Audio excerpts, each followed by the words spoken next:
मुख्यमंत्री शिवराज सिंह चौहान ने आज भोपाल में गौ कैबिनेट की पहली बैठक ली और इस दौरान उन्होंने कहा कि गौ कैबिनेट बनाने के पीछे गहरा उद्देश्य है।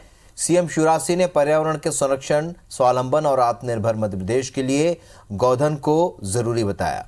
उन्होंने कहा कि प्रदेश को आत्मनिर्भर बनाने के लिए गोधन का इस्तेमाल किया जाएगा, साथ ही स्वावलंबन के लिए गौ माता की अवधारणा को लागू किया जाएगा। सीएम शिवराज सिंह ने गाय के दूध को अमृत बताया। उन्होंने कहा कि गाय का दूध कुपोषण को समाप्त करने की दिशा में महत्वपूर्ण है। बैठक में गौमूत्र और गौ उत्पादों का औषधि के रूप में उपयोग पर भी चर्चा की गई।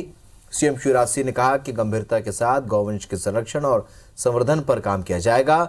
इसके पीछे गहरी श्रद्धा भी जुड़ी हुई है और इसके अलावा गौ संरक्षण के लिए काउसेस लगाने पर भी विचार किया जा रहा है।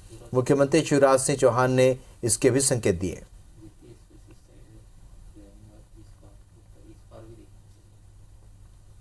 आज भी जब हम ये पहली बैठक कर रहे हैं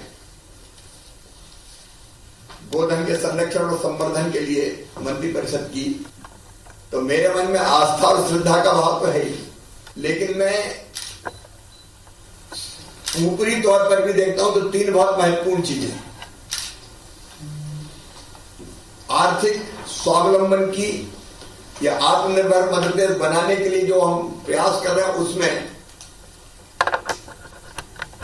गौ माता की हमारे काम आ सकती है। वो आर्थिक स्वावलंबन के लिए भी बहुत उपयोगी है। तो गोपाष्टमी पर सीएम शिवराज सिंह चौहान ने सीएम हाउस स्थित गौशाला में गौ पूजा करने के साथ ही गौ सेवा भी की। सीएम ने गायों के साथ बछड़ों की पूजा अर्चना की। उनकी सेवा करने के बाद उन्होंने रोटी के साथ चारा भी खिलाया।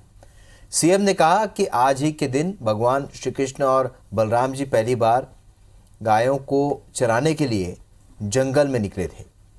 गाय हमारी माता है और आस्था का केंद्र है। प्रदेश सरकार गायों के संरक्षण और संवर्धन के लिए महत्वपूर्ण कदम उठाने जा रही है।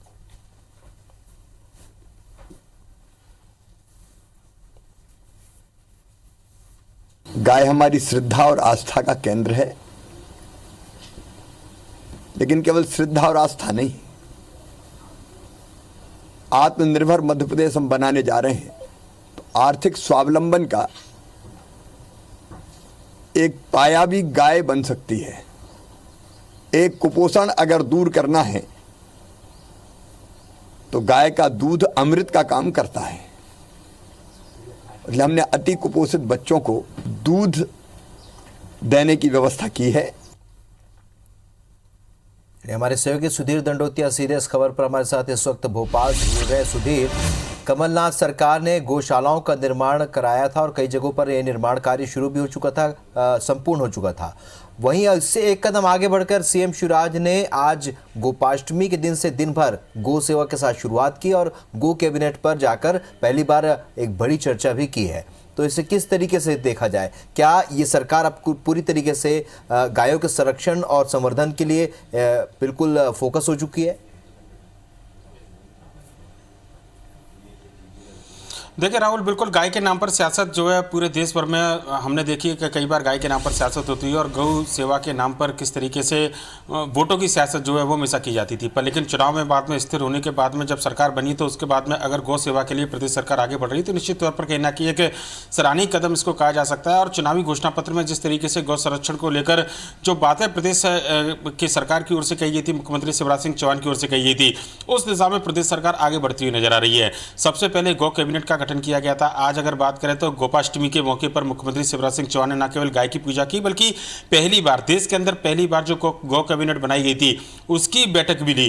कई सारे महत्वपूर्ण निर्णय लिए गए, जिनमें देश का जो पहला गौ अभ्यारण्य है आगर मालवा में सलरिया गांव के अंदर, वहां पर उसको अनुसंधान केंद्र और प्रयोगशाला बनाने की बात कही, जिससे गायों का संरक्षण हो सके और अच्छी नस्ल की गाय कम से कम तैयार किया जा सके, जिससे कि किसान और जो बेरोजगार है उनको रोजगार के साधन गाय के द्वारा मुहैया हो। आत्मनिर्भर मध्य प्रदेश के साथ में गायों को लेकर सरकार किस तरीके से आगे बढ़े, चाहे वो गायों से जुड़े हुए उत्पाद की बात हो, दूध की बात की जाए, गौमूत्र की बात की जाए, गोबर की बात की जाए, गोकाष्ठ की बात की जाए, इन तमाम चीज़ों को लेकर आने वाले समय में प्रदेश सरकार नीति बनाएगी। ये साफ तौर पर मुख्यमंत्री शिवराज सिंह चौहान ने बिल्कुल स्पष्ट किया। इसके अलावा स्व सहायता समूह की बात हो, नगरीय निकाय की बात हो, इनके माध्यम से गायों के संरक्षण का काम किया जाएगा और पर्यावरण के संरक्षण का भी काम जो है वो किया जाएगा।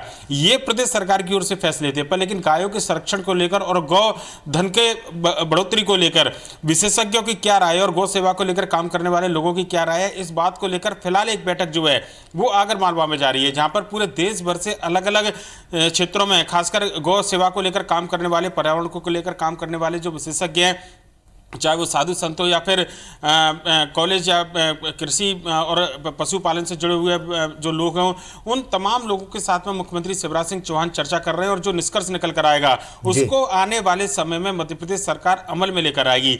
यानी कि कहना होगा कि गाय के नाम पर सियासत के बाद में अब गौ सेवा की तरफ में सरकार अगर आगे बढ़ रही है तो निश्चित तौर पर कहीं ना कहीं एक सराहनीय कदम इसको कहा जाएगा। शुरुआत में हमने देखा था कि किस तरीके से उपचुनाव से पहले जो पूर्व मुख्यमंत्री थे कमलनाथ, वो जो स्मार्ट गौशाला बनाने को लेकर जो पिछली सरकार बातें किया करती थी, उससे आगे बढ़ती हुई अब गौ संरक्षण की बात, पर्यावरण संरक्षण की बात और रोजगार से जोड़ने की बात जो है मध्य प्रदेश की शिवराज सरकार कर रही है। और आने वाले दिनों में किस तरीके से आत्मनिर्भर मध्य प्रदेश में गौ पालन एक बड़ी भूमिका निभाए, जिसके जरिए लोगों को रोजगार भी मिले, इस दिशा में प्रदेश सरकार पॉलिसी भी बनाने वाली है। बिल्कुल। और आज सुधीर काऊ सेस पर भी चर्चा हुई है। काऊ सेस को लेकर अभी और कितनी बैठकें संभव है, क्योंकि ये एक शुरुआती दौर है, इसके बाद ही ये तय हो पाएगा?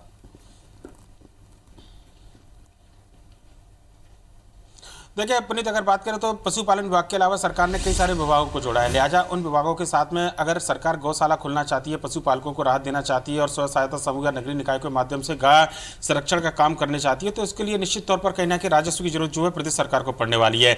ऐसे में गाय के नाम पर सेस उपकर जो है काऊ सेस जो है उसको लगाने की तैयारी प्रदेश सरकार के द्वारा की जा रही है। पिछली बार हमने देखा था कि कमलनाथ सरकार भी लगभग इसी तरीके का उपकर लाने की तैयारी में थी और ये उपकर जो है वो टोल टैक्स और दूसरे माध्यम से वसूले जाने की तैयारी प्रदेश सरकार की ओर से की गई थी।